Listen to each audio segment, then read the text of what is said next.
வள்ளுவர் நீரின்றி அமையாது உலகுன்னு சொன்னபடி காலையிலே கொட கொட கொடன்னு தண்ணி எடுத்து குடிச்சிட்டு நடக்க ஆரம்பிச்சிட்டேன். இன்னைக்கு ஒரு சேஞ்சுக்கு பிரேக்ஃபாஸ்ட்டை பொளத்தி கட்டலான்னு சொல்லிட்டு நல்ல சூடா ஒரு காப்பியும், மேங்களூர் பன்னு, பூரி, ரவா இட்லின்னு 3த்தையும் ஒரு வெளுத்திட்டேன் மக்களே.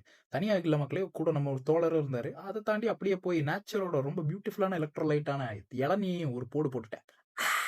சரி, இயற்கையோட இணையலான்னு சொல்லிட்டு இந்த பூந்தோட்டத்துக்குள்ள வந்து பூஞ்செடி வாங்கலான்னு இருந்தேன். ஆனா காசு ரொம்ப ஜாஸ்திங்கிறனால பேக் அடிச்சிட்டேன். அப்படியே மார்க்கெட்டுக்கு போய் இந்த புழுக்க சைஸ்ல ஃப்ரீயா கொடுத்துட்டு இருந்தானுங்க. அதுல ஒரு 7, 8 புழுக்கே அடிச்சுட்டு அப்புறம் fast and furious Tokyo drift விளையாட ஆரம்பிச்சிட்டேன். ட்ராலி வச்சுட்டு அப்படியே சைடுல இருக்கிற சேல்ஸ் அக்கா பார்த்து நம்மளை சிரிக்க அதை அப்படியே ஸ்டாப் பண்ணிட்டு மீன் ரேட் எல்லாம் கேட்டாங்க. எங்க ஊர் கன்னியாகுமரியில் 100 ரூபாய்க்கு விற்கிற மீனை இங்க 1000 ரூபாய்க்கு வித்துட்டு இருக்காங்க. நோ நோ நோ நோ அடுத்த செக்ஷனுக்கு போயிட்டேன். ஓட்ஸ் இருந்துச்சுங்க. ஓட்ஸ் இனிமே பிரேக்ஃபாஸ்டா சாப்பிடலான்னு ஒரு தீர்க்கமான முடிவு எடுத்துருக்கேன். அப்படியே வாங்கின பொருள் எல்லாம் பொட்டலாம் கட்டி ஃப்ரெண்டு வண்டி இருந்துச்சு. அப்படியே அள்ளி போட்டு தூக்கி வீட்டுக்கு கொண்டு போய் எல்லாத்தையும் டிராப் பண்ணிட்டு எதையோ பெருசா சாதிச்சு நினப்புல ஒரு லைன் ஜூஸையும் போட்டு அடுத்து ஜிம்முக்கு போலான்னு முடிவு பண்ணிட்டேன். என்னோட பதிவிலேயே எங்க அம்மாக்கு ரொம்ப பிடிச்ச பகுதி, சிண்டெக்ஸ் டேங்க்ல கிரியாட்டினை போட்டு கலக் பண்ணிட்டு தலையில செனாட்ரிஸ் கட்டு, ஜிம்முக்கு நடை கட்டு அப்படின்னு ஜிம்முக்கு கிளம்பி போயிட்டேன். இன்னைக்கு ஒரு சேஞ்சா இருக்கட்டுமேனு கம்பி கிஸ் கொடுக்குறப்பல நெஞ்சு டயரோட நக்கிறத வார்ம் பண்ணிட்டேன். என்ட்ரி வந்த உடனே தலைக்கிட்ட ஒரு கேஷுவல் டாக் போட அடுத்த செகண்டே ஆளு ரஃபா இன்னைக்கு லெக் ஒர்க் அவுட் பண்ணலான்ட்டாரு. ரொம்ப வெகுசிலா ஆளுங்களுக்கு தாங்க லெக் ஒர்க் அவுட் பிடிக்கும். அதுல நானும் ஒருத்தன்.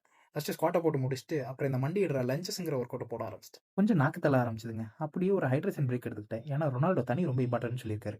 அப்படியே ஸ்டைலா சிண்டெக்ஸ் டேங்க் எடுத்து லாக்கருக்குள்ள வச்சுக்கிட்டு அப்பனே முருகானு லெக் பிரஸ் பண்ண போயிட்டேன். மூஞ்சி ஏன் ஆய் வர மாதிரி வச்சிருக்கேன் தானே கேட்குறீங்க. நிஜமாவே ஆய் வர மாதிரி தாங்க இருந்துச்சு. அந்த ஒர்க் அவுட்டாவது பரவாயில்ல, மாதிரி தான் இருந்துச்சு. இந்த ஒர்க் அவுட்லாம் நிஜமாவே ஆய் வந்துரும் போல. கடைசியா பட்டக்ஸ் கீழே இருக்கிற பகுதிக்கு ஒர்க் அவுட் கொடுக்கலான்னு ஆர்டிஎல் போட்டு முடிச்சுட்டு என் வங்காள கால ஒரு ஃபிளெக்ஸையும் போட்டு பிரியாணி சாப்பிட்டு நாளை முடிச்சுக்கிட்டேன். என் கேவலமான வாழ்க்கையோட அன்றாட பதிவு மட்டும் இல்லாம ஃபிலிம் ரெக்கமெண்டேஷன் அது இதுன்னு நிறைய இந்த சேனல்ல போடுறேன். பிடிச்சிருந்தா லைக் பண்ணிக்கோங்க மக்களே. உடம்பு பார்த்துக்கோங்க. போயிட்டு வரேன்.